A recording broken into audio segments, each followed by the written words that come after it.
Cleveland, Ohio. About the Cleveland Cavaliers. 1. The Cavs are anticipating somewhat of a bumpy ride early in the season. That's what I've heard from several key people with the team. There are so many new faces, and so many different skill sets that need to be blended together. 2. Why a bumpy ride? The projected starting lineup of Derrick Rose, New York; Dwayne Wade, Chicago; LeBron James, Cleveland; Kevin Love, Cleveland; and Jay Crowder, Boston, has players from 4 different teams. Love will be playing mostly center. He was primarily a power forward for most of his 9-year career. 3. The Cavs are talented and experienced. They have 8 new players. That also has led to changes in the lineup. Starters Tristan Thompson and J.R. Smith are moving to the bench.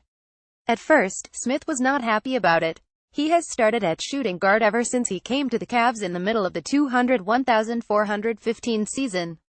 He's played in 3 consecutive NBA Finals. 4. I like the idea of keeping Smith in the starting lineup with Dwayne Wade coming off the bench to lead the second unit.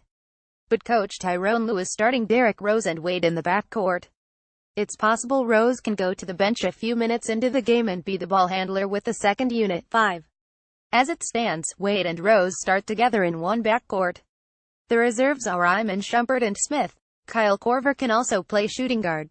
I don't want to see Shumpert and Smith together for long. No ball handler there. 6. That's why it's likely Rose or Wade will be playing a lot with the second unit. Otherwise, the Cavs will have to use LeBron James with the substitutes, as they often did last season.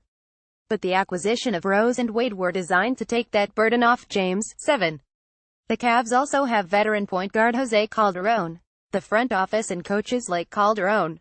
I question how much production he has left at the age of 36. He is a solid ball handler. He's a career .409 shooter from three-point range, which is excellent. But last season, Calderon shot only a below average .312 from a long range. 8. Thompson was the starting center last season. The 26-year-old has been a starter for most of his career, 316 of 466 games.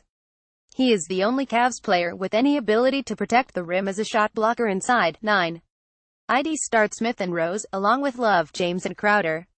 That lineup has 3 guys who can make three-point shots: Smith, Crowder and Love. James also shot 41% on three-pointers in the playoffs, 36% in the regular season.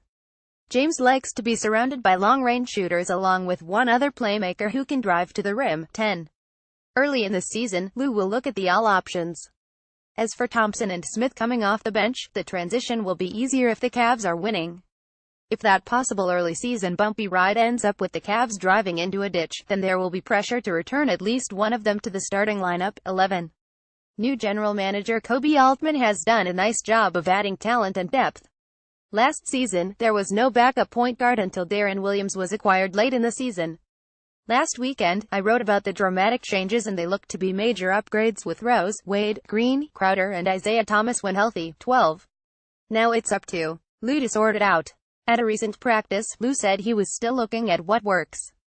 He has changed the offense around, adding more spacing, ball movement and dribble handoffs. We don't want things to stop and get stagnant. 13. That has been a challenge for the Cavs for years. You probably have to go back to the Lenny Wilkens era, 198,593, to find a time when the Cavs moved the ball so well with Mark Price, Brad Daugherty, Larry Nance, Craig Elo, John Hot Rod Williams, etc. Those also players who are not natural isolation, one-on-one scorers. 14. The Cavs have 3 guys who can isolate and dribble past their men to the basket: James, Rose, and Wade.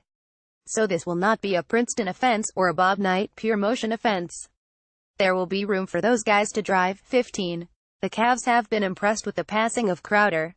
He also has a talent for driving to the basket and moving without the ball. Jeff Green and Rose have also surprised with their passing skills. Part of the reason for that is they are now playing with better players.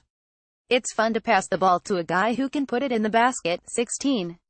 Nonetheless, it will be a challenge for the coaching staff because Wade, James and Rose are used to handling the ball a lot, especially in close games.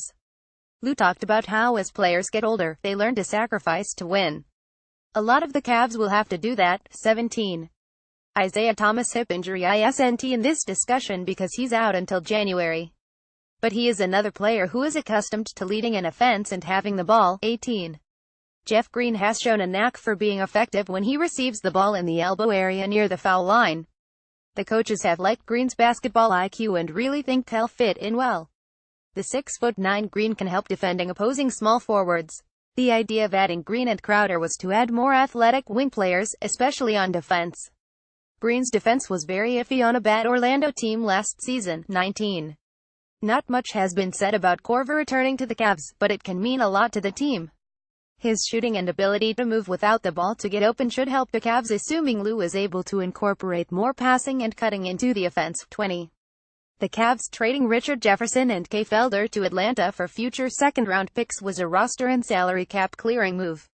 The Cavs are loaded with point guards, so there was no room for Felder. Green will take Jefferson's role as a backup forward. About kyrie Irving, some guys just work hard at being annoying. That's Irving, especially since he demanded a trade and ended up in Boston.